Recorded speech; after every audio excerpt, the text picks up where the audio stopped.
ശ്രദ്ധയെ തിരിക്കാം.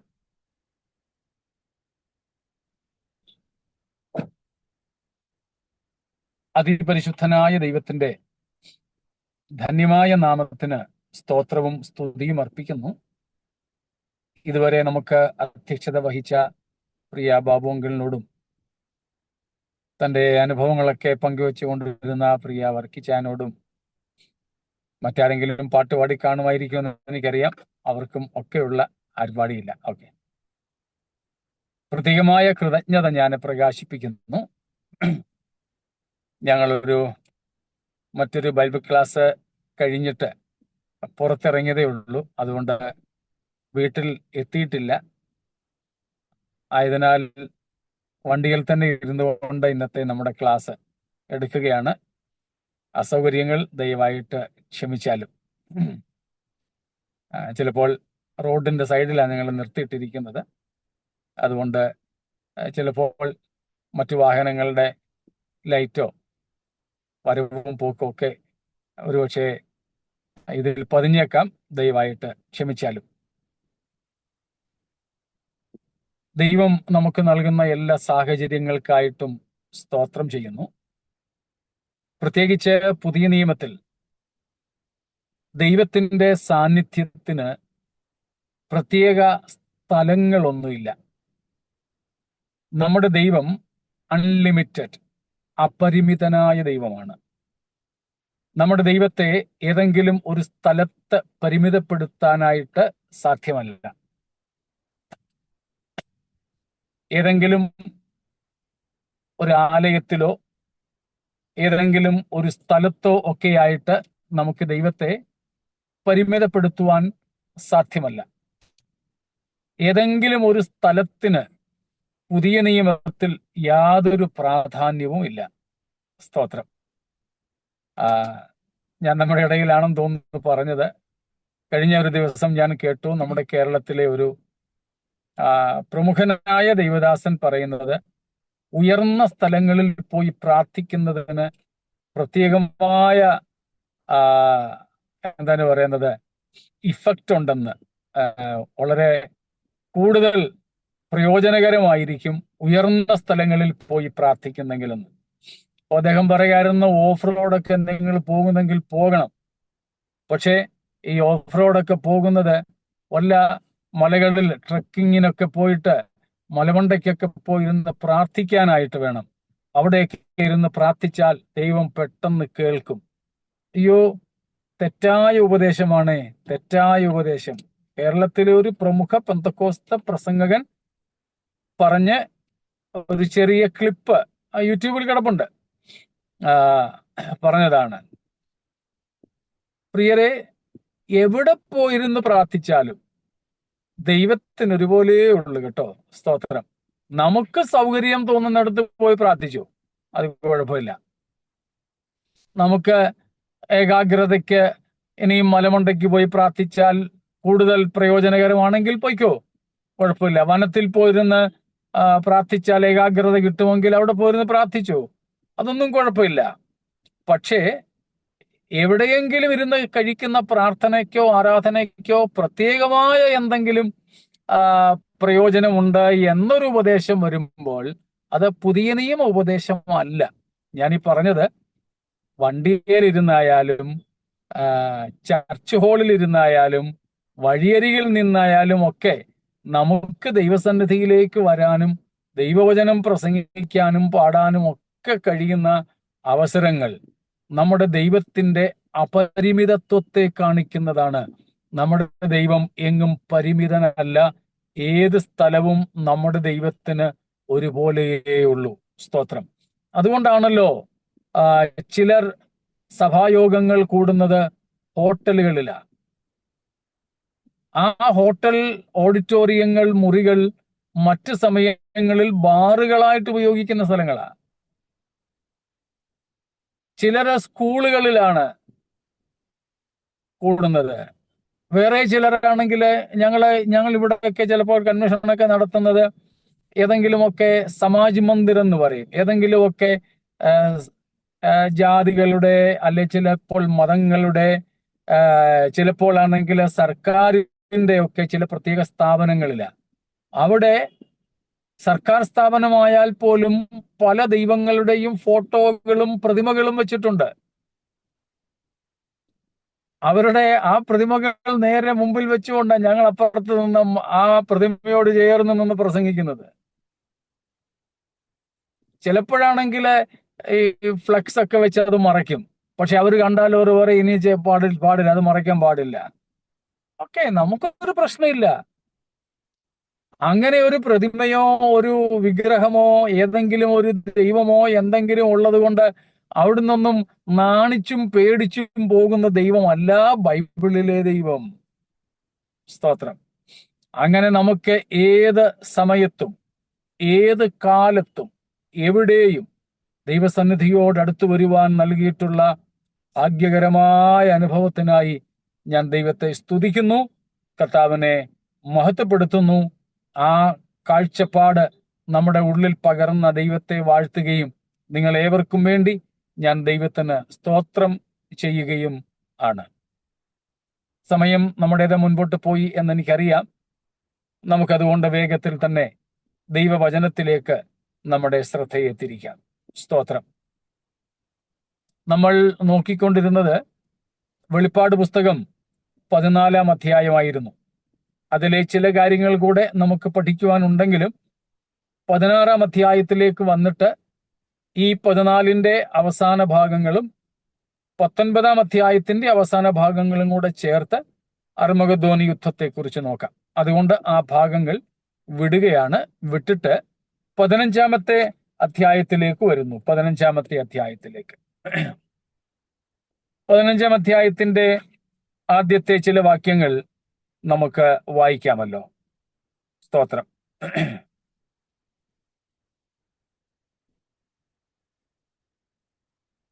ഒന്നാമത്തെ വാക്യം തന്നെ വായിക്കാം. Then I saw another sign in heaven, great and amazing, 7 angels with 7 plagues, which are the last, for with them the wrath of God is finished. 15-16 അധ്യായങ്ങൾ നാം കാണുന്നത് ദ ഫൈനൽ ബൗൾ ജഡ്ജ്മെന്റ്സ്, അവസാനത്തെ 7 കലശ ന്യായവിധികളാണ് ഈ 15-ഉം 16-ഉം അധ്യായങ്ങളിലെ പ്രതിപാദ്യ വിഷയം. 15-ഉം 16-ഉം നാം ആ ഭാഗങ്ങളിലേക്കാണ് ഇനി പോകുന്നത്. സ്തോത്രം. സോറി.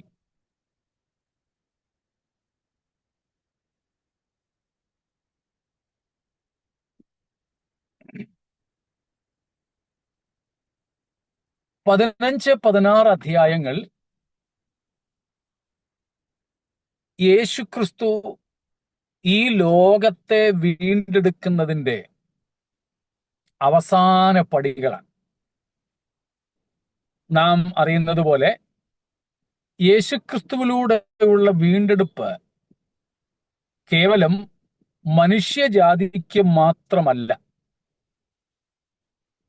പകരം മുഴു പ്രപഞ്ചത്തിനുമാണ്. നാം റോമാലേഖനത്തിൽ നിന്നും ഗലാത്യ ലേഖനത്തിൽ നിന്നുമൊക്കെ ആ ഭാഗങ്ങൾ കണ്ടിട്ടുണ്ട്. The very theme of the Bible is the redemption of the entire creation. മുഴു സൃഷ്ടിയുടെയും വീണ്ടെടുപ്പാണ് ദൈവത്തിന്റെ പദ്ധതി. കേവലം മനുഷ്യൻ മാത്രമല്ല, എന്നാൽ മുഴു പ്രപഞ്ചത്തെയും വീണ്ടെടുക്കുന്നതിന്റെ ഭാഗമായി ദൈവം ആത്യന്തികമായും വീണ്ടെടുക്കുന്നത് മനുഷ്യനെയാണ്. കാരണം man is the very center of God's creation, God's universe. ദൈവത്തിന്റെ സൃഷ്ടികളിൽ സകല പ്രപഞ്ചത്തിന്റെയും അഖിലാണ്ടത്തിന്റെയും മുഴു സൃഷ്ടിയുടെയും കേന്ദ്രബിന്ദു എന്ന് പറയുന്നത് മനുഷ്യനാണ്. മറ്റെല്ലാ സൃഷ്ടികളും മനുഷ്യനിൽ കേന്ദ്രീകൃതമാണ്. അപ്പോൾ സൃഷ്ടികളുടെ മണിമകുടം എന്നൊക്കെ അതുകൊണ്ടാണ് മനുഷ്യനെ വിളിക്കുന്നത്. That's why we call man the crown of all creation. കാരണം ദൈവം സകല സൃഷ്ടികളെയും സൃഷ്ടിച്ചത്, ഉണ്ടാക്കിയത് മനുഷ്യന് വേണ്ടി. എന്നാൽ ആ മനുഷ്യനെ ദൈവം ഉണ്ടാക്കിയത് ദൈവത്തിനായിട്ട് തന്നെ. സ്തോത്രം. അപ്പോൾ എല്ലാ സൃഷ്ടികളെയും ദൈവം സൃഷ്ടിച്ചത് മനുഷ്യന് വേണ്ടിയാ, ദൈവത്തിന് വേണ്ടിയല്ല. ദൈവത്തിന് വേണ്ടി ദൈവം ചെയ്ത സൃഷ്ടി മനുഷ്യൻ മാത്രമാണ്. മനുഷ്യൻ മാത്രമാണ്. സ്തോത്രം. അതുകൊണ്ട് തന്നെ സകല സൃഷ്ടികളെയും ദൈവം മനുഷ്യന്റെ കയ്യിലാണ് ഏൽപ്പിച്ചത്. മനുഷ്യനെ അവയ്ക്കൊക്കെ മേൽ അധികാരിയായിട്ട് നിയമിച്ചു. ഉൽപ്പത്തി 1:26-28 നമ്മൾ അറിയുന്ന വാക്യങ്ങളാണ്. Genesis 1:26-28. God created man and appointed him the head of all other creatures or creation. അപ്പോൾ ആ സൃഷ്ടികൾക്കൊക്കെ ഉത്തരവാദിയായി ദൈവം നിയമിച്ച മനുഷ്യൻ പാപം ചെയ്തപ്പോൾ അതിൻ്റെ പരിണിത ഫലം അവന്റെ കർത്തൃത്വത്തിൽ ഉണ്ടായിരുന്ന സകല സൃഷ്ടികളുടെ മേലും ഉണ്ടായി. മനസ്സിലാക്കാൻ പ്രയാസമില്ലല്ലോ. സ്തോത്രം. സകല സൃഷ്ടികളുടെ മേലും ഉണ്ടായി. അതുകൊണ്ട് തന്നെ മനുഷ്യൻ നിമിത്തമാണ് പാപവും, ആ പാപം നിമിത്തം മരണവും നാശവും അടിമത്വവും ദ്രവത്വവുമെല്ലാം സകല സൃഷ്ടികളിലും പരന്നു. Okay. Because of man, sin entered. Because of human sin, death, decay, depression, destruction, you can add anything with them. All these things spread in the entire creation. മുഴു സൃഷ്ടികളിലും ഈ കാര്യങ്ങൾ പരന്നു. അതുകൊണ്ട് ഈ സകല പ്രപഞ്ചത്തെയും വീണ്ടെടുക്കാൻ ദൈവത്തിന് ഒന്ന് മാത്രം ചെയ്താൽ മതി, മനുഷ്യനെ വീണ്ടെടുക്കുക. അതിനുവേണ്ടിയാണ് യേശുക്രിസ്തുവിനെ ലോകത്തിലേക്ക് അയച്ചത്. ക്രിസ്തു ലോകത്തിൽ വന്ന് തിരുവെഴുത്തുകളിൻ പ്രകാരം മരിച്ച് അടക്കപ്പെട്ട് തിരുവെഴുത്തുകളിൻ പ്രകാരം ഉയർത്തെഴുന്നേറ്റത്. അങ്ങനെ ക്രിസ്തുവിലൂടെ മനുഷ്യനെയും മനുഷ്യന്റെ വീണ്ടെടുപ്പിലൂടെ മുഴുപ്രപഞ്ചത്തെയും വീണ്ടെടുക്കുന്ന ഒരു വീണ്ടെടുപ്പിന്റെ പദ്ധതിയാണ് ദൈവം ക്രമീകരിച്ചിട്ടുള്ളത്. അങ്ങനെ സകല സൃഷ്ടിക്കും വീണ്ടെടുപ്പ് വേണം. ആ വീണ്ടെടുപ്പിന്റെ പദ്ധതിയാണ് വെളിപ്പാട് പുസ്തകത്തിൽ നടന്നുകൊണ്ടിരിക്കുന്നത്. എന്നാൽ ഈ പ്രപഞ്ചത്തിന് മുഴുവനും വീണ്ടെടുപ്പ് വേണമെങ്കിൽ ആത്യന്തികമായി മനുഷ്യൻ തേജസ്കരിക്കപ്പെടണം. ദൈവപുത്രന്മാർ തേജസ്സിൽ വെളിപ്പെടണം. നമ്മൾ ഒത്തിരി പ്രാവശ്യം വായിച്ച ആ വാക്യം ഒന്നും കൂടെ വായിച്ച് നമുക്ക് പോകാമല്ലോ. റോമലേഖനം 8:19. Romance 8:19.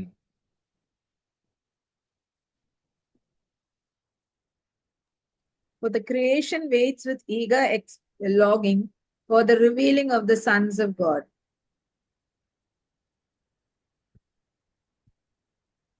The creation, the whole of the universe, the cosmos, eagerly waiting for the manifestation of the sons of God.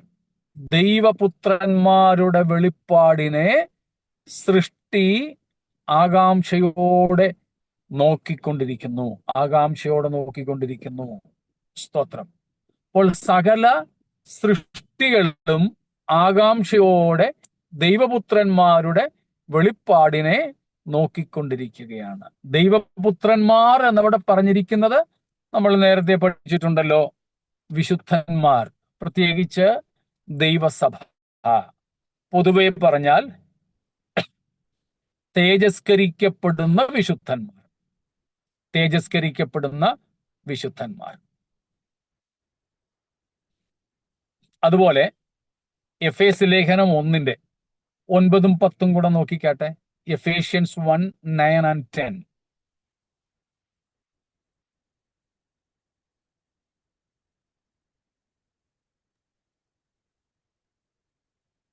Making known to us the mystery of his will, according to his purpose, which he set forth in Christ, as a plan for the fullness of time, to unite all things in him, things in heaven and things on earth. Praise God. The mystery, revelation of the mystery of his will. സ്തോത്രം. അവന്റെ ഹിതത്തിന്റെ മർമ്മം നമ്മെ അറിയിക്കുക. ദൈവഹിതത്തിന്റെ മർമ്മം, ദൈവഹിതത്തിന്റെ മർമ്മം. അതെന്താണ്? സ്വർഗത്തിലുള്ളതാകട്ടെ ഭൂമിയിലുള്ളതാകട്ടെ സകലത്തെയും ക്രിസ്തുവിൽ വീണ്ടും ഒന്നായി ചേർക്കുക എന്നുള്ളത്. അപ്പോൾ സ്വർഗത്തിലും ഭൂമിയിലുമുള്ള സകലത്തിന്റെയും വീണ്ടെടുപ്പ് ക്രിസ്തുവിലൂടെ നടക്കുക. അതിനുവേണ്ടി ക്രിസ്തു സൃഷ്ടിയുടെ മണിമകുടമായ മനുഷ്യനെ വീണ്ടെടുക്കുക. സ്തോത്രം. ഇതാണ് ദൈവിക വീണ്ടെടുപ്പിന്റെ പദ്ധതി. ഇത് നമ്മൾ പല പ്രാവശ്യം ചിന്തിച്ചിട്ടുണ്ട്. ഈ സന്ദർഭത്തിൽ ഒന്നും കൂടെ ഓർമ്മപ്പെടുത്തിയെന്നേ ഉള്ളൂ. ഓർമ്മപ്പെടുത്തലുകൾ ചിലപ്പോൾ നമുക്ക് പ്രയോജനകരമാകുമല്ലോ. അങ്ങനെ യേശുക്രിസ്തുവിലൂടെ ദൈവം സകല സൃഷ്ടിയെയും വീണ്ടെടുക്കുന്ന അതിൻ്റെ അവസാന പാദങ്ങളാണ് വെളിപ്പാട് പുസ്തകം. വെളിപ്പാട് പുസ്തകം. അതിൽ നമ്മൾ 6-ാമത്തെ അധ്യായത്തിൽ തന്നെ ആ വീണ്ടെടുപ്പിൻ പ്രക്രിയകളുടെ പൂർത്തീകരണം കണ്ടു കഴിഞ്ഞതാണ്. സ്തോത്രം. അതിനുശേഷം 14-ാം അധ്യായത്തിലും ദൈവിക ന്യായവിധികളുടെയും ദൈവിക വീണ്ടെടുപ്പിന്റെയും പൂർണ്ണത കണ്ടു. യോഹന്നാന് തൃപ്തിയായില്ല. അതുകൊണ്ട് യോഹന്നാൻ അത് വീണ്ടും നമുക്ക് വിശദീകരിച്ചു തരുന്നു. മനസ്സിലായോ? It's A biblical pattern. Summarizing something first and then repeating them with descriptions and elaborations. വേദപുസ്തകത്തിന്റെ ഒരു ശൈലിയാണത്. പറയാനുള്ളത് പലപ്പോഴും സംക്ഷിപ്തമായിട്ട് പറയും, എന്നിട്ട് അതിനെ ആവർത്തിക്കുകയും വിശദീകരിക്കുകയും ചെയ്യും. അത് പൊതുവെ നമുക്ക് കാണുവാൻ കഴിയുന്ന ഒരു കാര്യമാണ്. ബൈബിളിന്റെ ഒരു പൊതുതത്വമായി നമുക്ക് മനസ്സിലാക്കാം, പ്രത്യേകിച്ച് പ്രവചനങ്ങളുടെയുമൊക്കെ. ഇവിടെ ഉൽപ്പത്തിയിൽ തന്നെ നോക്കിയാൽ 1-ാമത്തെ അധ്യായത്തിൽ നമുക്ക് നരേഷൻ ഓഫ് ക്രിയേഷൻ, സൃഷ്ടിപ്പിന്റെ വിവരണം കാണാനായിട്ട് സാധിക്കും. സൃഷ്ടിപ്പിനെ കുറിച്ച് കാണാം. 2-ാം അധ്യായത്തിൽ അത് കുറെ കൂടെ വിശദമായിട്ട് പറഞ്ഞിട്ടുണ്ട്. A second narration of creation is repeatedly described in chapter 2 of Genesis, in addition to the first chapter. ഇവിടെ വെളിപ്പാട് പുസ്തകത്തിൽ 6-ാം അധ്യായത്തിൽ തന്നെ യേശുക്രിസ്തുവിന്റെ വരവ് വരെയുള്ള അന്തിമമായ സകല കാര്യങ്ങളും വെളിപ്പെടുത്തി കഴിഞ്ഞു. 6-ാമത്തെ മുദ്ര പൊട്ടിക്കുന്നതോടുകൂടെ പ്രപഞ്ചത്തിലുണ്ടാകുന്ന മാറ്റങ്ങളും സിംഹാസനത്തിലിരിക്കുന്ന പിതാവായ ദൈവത്തിന്റെയും കുഞ്ഞാടിന്റെയും കോപ ദിവസം വന്നതും മനുഷ്യരെല്ലാം നെട്ടോട്ടമോടുന്നതും നമ്മൾ വെളിപ്പാട് പുസ്തകം 6-ാം അധ്യായത്തിന്റെ 12 മുതൽ 17 വരെയുള്ള വാക്യങ്ങളിൽ കണ്ട കാര്യമാണ്. ഏതാണ്ട് ലോകാവസാനമാണത്. പക്ഷേ യോഹന്നാൻ നമ്മളെ അവിടെ ചുരുക്കമായി പറഞ്ഞു നിർത്തിയിട്ട് വിശദീകരണത്തിലേക്ക് കൊണ്ടുപോയി. നമ്മൾ ഇപ്പോൾ പഠിച്ചു നിർത്തിയ 14-ാം അധ്യായത്തിലേക്ക് വരുമ്പോൾ വീണ്ടും ഒരു ക്ലൈമാക്സും കൂടെ കാണാം, ഒരു പൂർത്തീകരണവും കൂടെ, ന്യായവിധികളുടെയും വീണ്ടെടുപ്പിന്റെയും കൂടെ. നിങ്ങൾ വരുന്നുണ്ടല്ലോ, ശബ്ദവും ഒക്കെ വ്യക്തമാണല്ലോ. ഓക്കെ. അപ്പോൾ 14-ാമത്തെ അധ്യായത്തിൽ നമ്മൾ വീണ്ടെടുപ്പിന്റെ പൂർണ്ണത കണ്ടു. 14-ാമത്തെ അധ്യായത്തിൽ യോഹന്നാൻ അത് അവിടെ പറഞ്ഞു നിർത്തി. അർമഗദ്ദോൻ യുദ്ധം വരെ ഉള്ളത്, സിയോൻ മലയിൽ കുഞ്ഞാടുമൊത്ത് വിശുദ്ധന്മാർ നിൽക്കുന്നത് ഒക്കെ നമുക്ക് 14-ാം അധ്യായത്തിൽ യോഹന്നാൻ പറഞ്ഞു തന്നു. അതും എന്ത് തന്നെയാണ്, 6-ാം അധ്യായത്തിലേതുപോലെയുള്ള ഒരു പൂർണ്ണതയാണ്, അന്തിമമായ വിധിയും വീണ്ടെടുപ്പുമാണ്. പക്ഷേ യോഹന്നാൻ ഇപ്പോൾ അത് കുറെ കൂടെ വിശദീകരിക്കാൻ പോവുകയാണ്. 6-ാം അധ്യായത്തിലും 14-ാം അധ്യായത്തിലും, വെളിപ്പാട് പുസ്തകം 6-ലും 14-ലും നമ്മോട് യോഹന്നാൻ പറഞ്ഞ അന്തിമ വീണ്ടെടുപ്പിനെ കുറിച്ചുള്ള വിഷയങ്ങൾ 15-ാം അധ്യായം മുതൽ 18-ാം അധ്യായം വരെ, അല്ലെങ്കിൽ 19-ാം അധ്യായം വരെ വിശദീകരിക്കുകയാണ്.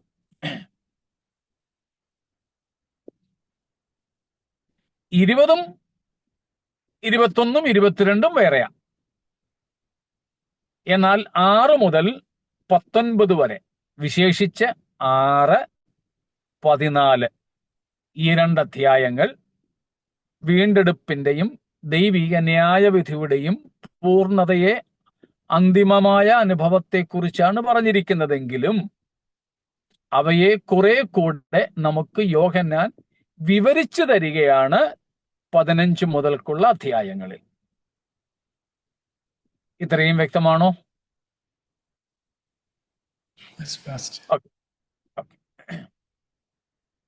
ആർക്കെങ്കിലും മനസ്സിലാകാതുണ്ടെങ്കിൽ പറഞ്ഞേക്കണേ.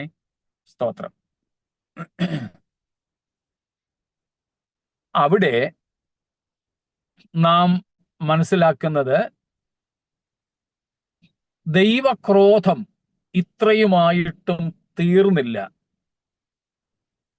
ദൈവം അനുസരണം കെട്ട, സുവിശേഷത്തിൽ വിശ്വസിക്കാത്ത, ക്രിസ്തുവിനെ ത്യജിച്ചു കളയുന്ന മനുഷ്യരോടും, ദൈവത്തോട് മത്സരിക്കുന്ന സാത്താന്യ തൃത്വത്തോടും ദൈവം തൻ്റെ വിശുദ്ധിയുടെ, നീതിയുടെ, ക്രോധത്തോടുകൂടെയുള്ള നടത്തിപ്പ് പൂർത്തീകരിക്കുവാൻ തുടങ്ങുകയാണ്. വ്യക്തമാണല്ലോ? സ്തോത്രം.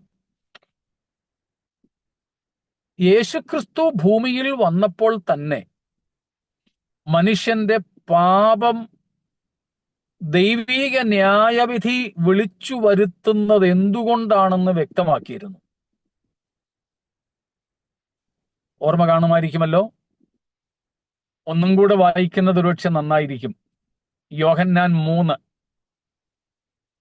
17, 18, 19. John 3, 17, 18 and 19.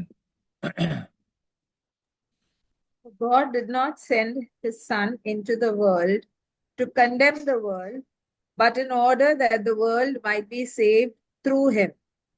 Whoever believes in him is not condemned, but whoever does not believe is condemned already, because he has not believed in the name of the only Son of God. And this is the judgment. The light has come into the world, and people love the darkness rather than the light, because their works were evil.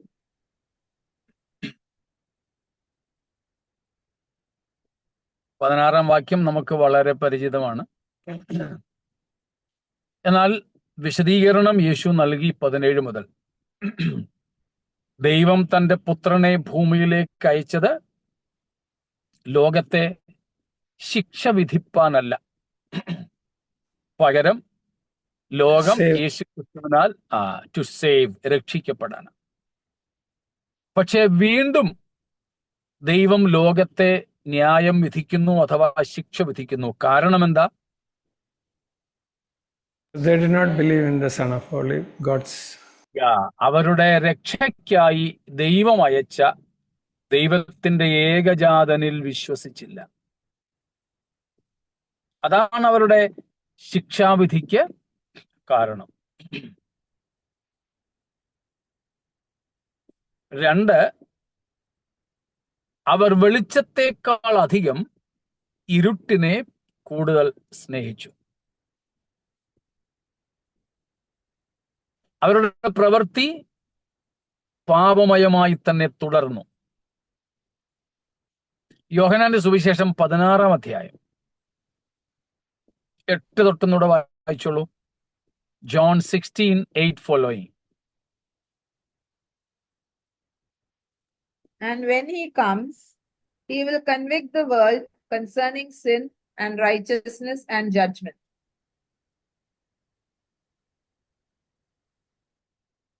പരിശുദ്ധാത്മാവിന്റെ ലോകത്തോടുള്ള ശുശ്രൂഷ, the ministry or the work of the Holy Spirit towards the world, പാപത്തെക്കുറിച്ചും നീതിയെക്കുറിച്ചും ന്യായവിധിയെക്കുറിച്ചും ബോധം വരുത്തുക. Convincing the world of sin, judgment and righteousness. അതിന്റെ വിശദീകരണം next verses. Concerning sin, because they do not believe in me. Concerning righteousness, because I go to the Father and you will see me no longer. Concerning judgment, because the ruler of this world is judged. കണ്ടോ? പാപത്തെക്കുറിച്ച് പരിശുദ്ധാത്മാവ് ബോധ്യപ്പെടുത്തുന്നു എന്ന് വെച്ചാൽ എന്താണ് പാപം? യേശുക്രിസ്തുവിൽ വിശ്വസിക്കാത്തതാണ്. they did not believe in me. ഇപ്പൊ യോഹന്നാൻ 3:17 മുതലുള്ള വാക്യങ്ങളും 16:8 മുതലുള്ള വാക്യങ്ങളും എല്ലാം പറയുന്നത് എന്താണ്? യേശുവിൽ വിശ്വസിക്കാത്തതാണ് ഈ ലോകത്തിന്റെ ശിക്ഷാവിധിക്ക് കാരണം. ദൈവത്തിന്റെ സഭ എടുക്കപ്പെട്ടതിന് ശേഷം 2 സാക്ഷികളുടെ ശുശ്രൂഷ ഈ ലോകത്തിൽ 3.5 വർഷം നീണ്ടു നിന്നതിന് ശേഷം 1,44,000 യഹൂദ സുവിശേഷകന്മാരുടെ ശുശ്രൂഷ ലോകത്തിൽ ഉണ്ടായതിനു ശേഷം തീർന്നില്ല. മുഴു ലോകത്തെയും അറിയിപ്പാൻ നിത്യസുവിശേഷവുമായി ദൂതനെയും കൂടെ അയച്ചിട്ടും യേശുവിൽ വിശ്വസിക്കാത്ത ഒരു വലിയ കൂട്ടം മനുഷ്യർ, വിഗ്രഹങ്ങളെ സേവിച്ച ഒരു കൂട്ടർ, സാത്താന്യ തൃത്വത്തെ ആരാധിക്കുവാൻ പിന്നെയും സമർപ്പിക്കപ്പെട്ട ഒരു കൂട്ടർ. മനസ്സിലാവുന്നുണ്ടല്ലോ? സ്തോത്രം. അവരെ ദയ കൂടാതെ ദൈവിക വിശുദ്ധിയുടെ ക്രോധാഗ്നിയിൽ, നീതിയുടെ ക്രോധാഗ്നിയിൽ ശിക്ഷിക്കുന്ന അന്തിമ ശിക്ഷണ നടപടികളുടെ വിവരണമാണ് 15-16 വാക്യങ്ങൾ, അധ്യായങ്ങൾ. സ്തോത്രം. ഇത്രയും വ്യക്തമാണല്ലോ? ഓക്കെ. അപ്പോൾ 6-ാം അധ്യായത്തിലും വെളിപ്പാട് 14-ാം അധ്യായത്തിലും അന്തിമമായ വീണ്ടെടുപ്പിന്റെയും ന്യായവിധിയുടെയും യേശുക്രിസ്തുവിന്റെ ഭൂമിയിലേക്കുള്ള മടങ്ങിവരവിന്റെയും ഒക്കെ വിവരണങ്ങൾ ഉണ്ടെങ്കിലും അവയെ കുറെ കൂടെ നമുക്ക് വിവരിച്ചു തരികയാണ് ഈ അധ്യായങ്ങളിൽ. 15-ഉം 16-ഉം 17-ഉം 18-ഉം 19-ഉം അധ്യായങ്ങളിൽ. പ്രത്യേകിച്ച് ഈ 15 തൊട്ട് 18 വരെയുള്ള അധ്യായങ്ങളിൽ ദൈവീക ന്യായവിധികളുടെ കൂടുതൽ വിവരണങ്ങളാണ് നമുക്ക് മറനീക്കി തരുന്നത്. പ്രത്യേകിച്ച് ചില സ്ഥലങ്ങളിലേക്ക് സ്പോട്ട്ലൈറ്റ് ചെയ്യുക. പൊതുവേ പറഞ്ഞിട്ട് ഈ 15 മുതലുള്ള അധ്യായങ്ങളിൽ ചില വ്യക്തികളിലേക്കോ ചില സമൂഹങ്ങളിലേക്കോ ചില സ്ഥലങ്ങളിലേക്കോ ആ ലൈറ്റ് നമുക്ക് പ്രത്യേകിച്ച് എടുത്ത് അറിയത്തക്കതുപോലെ തെളിയിച്ചു തരുന്നു. മനസ്സിലാക്കാൻ പ്രയാസമില്ലല്ലോ? സ്തോത്രം. ഒന്നും കൂടെ എന്നാൽ 15-ന്റെ 1-ാമത്തെ വാക്യം വായിക്കാം. 15:1 once again, please.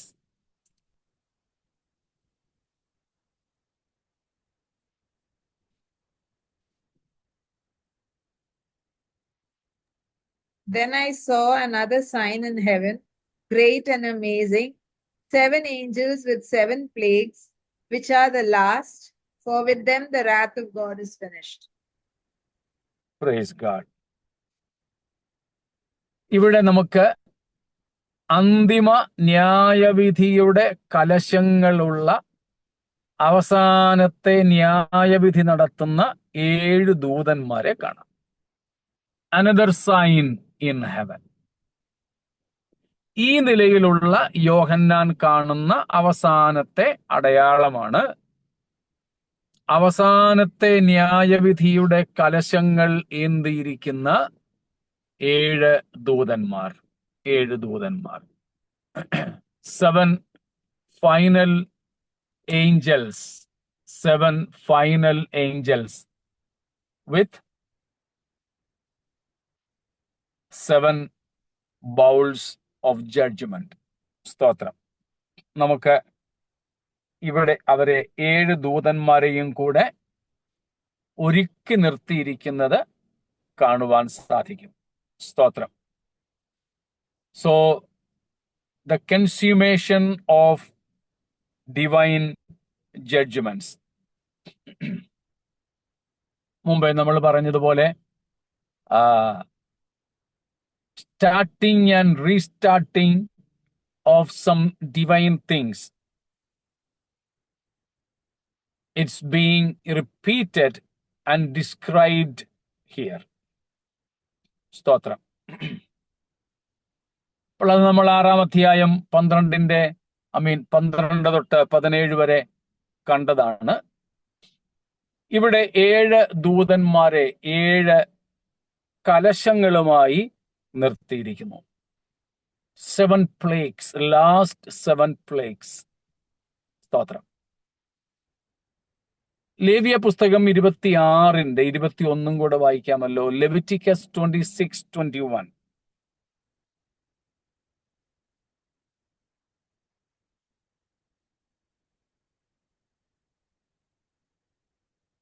നിങ്ങൾ എനിക്ക് വിരോധമായി നടന്ന് എന്റെ വാക്ക് കേൾക്കാതിരുന്നാൽ ഞാൻ നിങ്ങളുടെ പാപങ്ങൾക്ക് തക്കവണ്ണം 7 മടങ്ങ് ബാധ നിങ്ങളുടെ മേൽ വരുത്തും.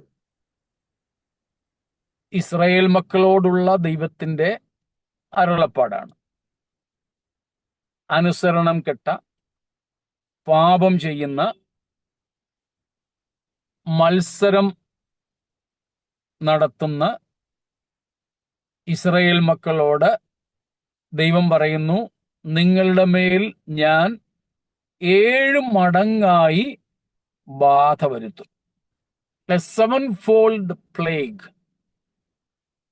is promised as a warning. I would just call it promise yet again. ഞാൻ ഇവയെയും വാഗ്ദത്തം എന്ന് വിളിക്കുന്നു. ഒരു പ്രവചനം, ഒരു താക്കീതിന്റെ വാഗ്ദത്തം, ഒരു മുന്നറിയിപ്പെന്നാണ് നമുക്കതിനെ വിളിക്കാൻ സാധിക്കുക. ദൈവത്തെ അനുസരിക്കാതെ മത്സരികളായി നടന്നാൽ ദൈവം അവരുടെ മേൽ 7 മടങ്ങ് ബാധ വരുത്തും. ഇവിടെ ഇസ്രായേൽ മക്കളോട് ദൈവം പറഞ്ഞത് വെളിപ്പാടിൽ നാം സകല മനുഷ്യരുടെ മേലും വരുത്തുന്നതായി കാണുന്നു. കാരണം യേശുക്രിസ്തുവിനെ ദൈവം ലോകത്തിന് നൽകിയതിലൂടെ, യേശുക്രിസ്തുവിന്റെ ക്രൂശ് മരണത്തിലൂടെ ഇസ്രായേലിനോട് മാത്രമുള്ള ദൈവത്തിന്റെ ഇടപെടിയിൽ അവിടെ നിർത്തിയിട്ട് സകല മനുഷ്യരോടും യേശുക്രിസ്തുവിലൂടെ ഒരുപോലെ ഇടപെടാൻ തുടങ്ങി. മനസ്സിലായോ? സ്തോത്രം. അതുകൊണ്ട് യേശുക്രിസ്തുവിനെ തങ്ങളുടെ രക്ഷയ്ക്കായി ദൈവം ഏൽപ്പിച്ച തന്റെ ഏകജാതനെ മനഃപൂർവം ത്യജിച്ചു കളഞ്ഞ ഈ മനുഷ്യരോട് ഇസ്രായേലിനോട് പറഞ്ഞതുപോലെ സപ്തവർദ്ധിതമായി 7 മടങ്ങ് വർദ്ധിച്ച ന്യായവിധിയുടെ ഒരു നടത്തിപ്പ് നമുക്കിവിടെ കാണുവാൻ കഴിയും. സ്തോത്രം. വ്യക്തമാണല്ലോ? ന്യായവിധിയുടെ ഒരു നടത്തിപ്പ്. എന്താണ് ഇവിടെ പറയുന്ന ക്രോധം? ദൈവത്തിന്റെ ഈ കലശങ്ങൾ, ഈ ന്യായവിധിയെ വിളിക്കുന്നത് എന്താണ്? ക്രോധ കലശങ്ങൾ എന്ന, അല്ലെ? Bowls of wrath. സ്തോത്രം. ഇതോടുകൂടെ എന്ത് സംഭവിക്കുന്നു? ന്യായവിധികൾ തീരുകയാണ്. ന്യായവിധികൾ തീരുന്നു. By these 7 judgments of wrath, bowls of wrath, God's wrath is complete. ദൈവത്തിന്റെ ക്രോധം തീരുകയാണ്. ഈ മനുഷ്യരോടുള്ളത് പൂർണ്ണം ആവുകയാണ്. സ്തോത്രം. നാം 14-ാം അധ്യായത്തിന്റെ 10-ാമത്തെ വാക്യത്തിൽ കണ്ടായിരുന്നല്ലോ, ദൈവത്തിന്റെ കോപത്തിന്റെ പാനപാത്രവും ക്രോധമദ്യവും, the cup of his wrath and the wine of his indignation. അന്നേരം നമ്മൾ പഠിച്ച പദങ്ങളായിരുന്നു 2 ഗ്രീക്ക് പദങ്ങൾ, തൈമോസ് എന്നുള്ളതും ഓർഗേ എന്നുള്ളതും. ക്രോധത്തിനും കോപത്തിനും വേണ്ടി ഉപയോഗിച്ചിരിക്കുന്ന 2 പദങ്ങൾ നമ്മൾ അവിടെ കണ്ടായിരുന്നു. സ്തോത്രം. ഇവിടെ നമ്മളത് കാണുന്നു. That is now complete. ആ ദൈവത്തിന്റെ ക്രോധവും കോപവും ഇവിടെ തീരുകയാണ്. കംപ്ലീറ്റ്. അത് ദൈവത്തിന്റെ കോപം ഇവിടെ തീരുന്നു എന്ന് പറഞ്ഞിരിക്കുന്നതിന്റെ ഗ്രീക്ക് വാക്യം നമുക്ക് ഓർമ്മ കാണും. ടെലിപ്രീച്ചേഴ്സ് പലരും ഉപയോഗിക്കാറുള്ള ഒരു പ്രയോഗമാണ്. ഡോക്ടർ സാജി അതുകൊണ്ട് പറഞ്ഞു. തെറ്റിയാലും സാരമില്ല, കുഴപ്പമില്ല. ടെറ്റലസ്റ്റായി എന്നൊരു പദം. ഇവിടെ നമ്മൾ കാണുന്നത് ഏൻഷ്യൻ ഗ്രീക്കിൽ, പുരാതന ഗ്രീക്കിൽ ഉപയോഗിച്ചിരിക്കുന്ന എറ്റേലസ്തേ എന്നൊരു പദമാണ്. എറ്റേലസ്തേ, ETE, എറ്റേ, LESTHE. ഒന്നും കൂടെ പറയാം, ETELESTHE.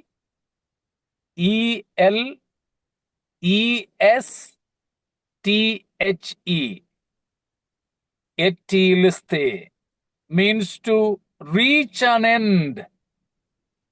That means to reach an end or an aim.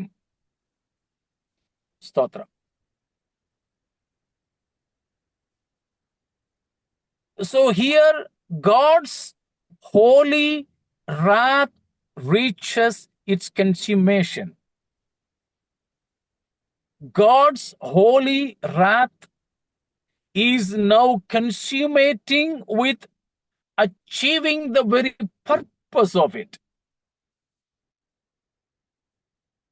സ്തോത്രം. അവിശ്വാസികളായ എന്ന് പറഞ്ഞാൽ ദൈവപുത്രനെ മനഃപൂർവം തള്ളിക്കളഞ്ഞ അവിശ്വാസ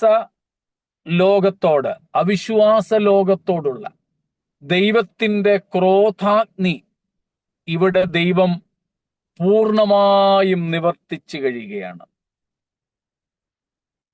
God's wrath is holy wrath. വിശുദ്ധമായ ദൈവത്തിന്റെ ഇൻഡിഗ്നേഷനാണ്, ക്രോധമാണ്. പാപത്തിനെതിരായിട്ടുള്ള, മനുഷ്യന്റെ മത്സരത്തിനെതിരായിട്ടുള്ള, അശുദ്ധിക്കെതിരായിട്ടുള്ള കോപമാണ്.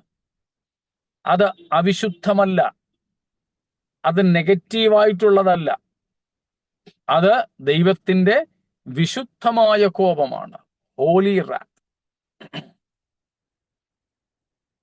സ്തോത്രം.